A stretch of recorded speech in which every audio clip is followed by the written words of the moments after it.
Parasuram, you are a former IIT alumnus, and far from reflecting India's education system, you believe that Three Idiots, in fact, is a dangerously juvenile film.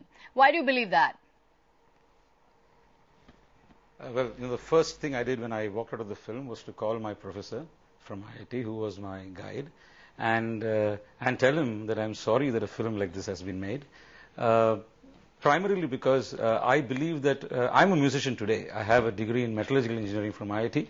I'm a musician today, and I think my education in IIT has been very critical in whatever little we have achieved. The very same education that this film seeks to deride, and it's a very convenient and a very I would go to the extent of saying a very fashionable thing to do is to deride something that is traditional. But what upsets me most about the film is that it's extremely irreverent, and that's why I think it's a little dangerous if you take it seriously.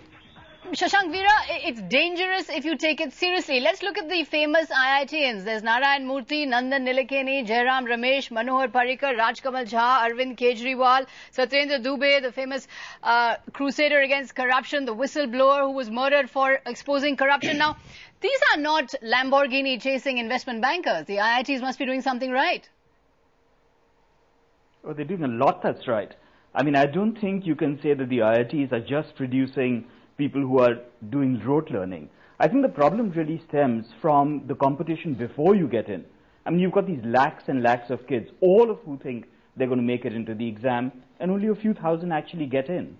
Now, that's pressure, and that pressure carries through. But between that, you've got pretty good teachers at IIT. You've got people who play drums, you've got musicians, you've got the karate tail people, you've got all kinds of interesting people who've come out of the IITs, not just engineers. I don't think you can slam the entire system just because there are some who might choose to do only rote learning. There are those, but they're not the only ones. But then why is it that the higher education system in India is so terrifying? Why is it only associated with marks, rote learning, terrifying pressure? Why does it have that image? Well, if you have 3,000 seats when you get into the IIT, then you've got a bit of a problem. You've got about 9 lakh people who sit for the exam, and you've got 3,000 who get in.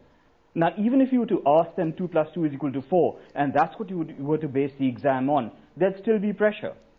The pressure comes from the numbers. I don't think the pressure is from the course content or the method of teaching. I think the pressure really comes in from the numbers. At the end of the day, this pressure is entrance into IIT. After entrance into IIT, it's about placements, it's about jobs. The pressure continues all the way through. But it's about numbers all the way. Right.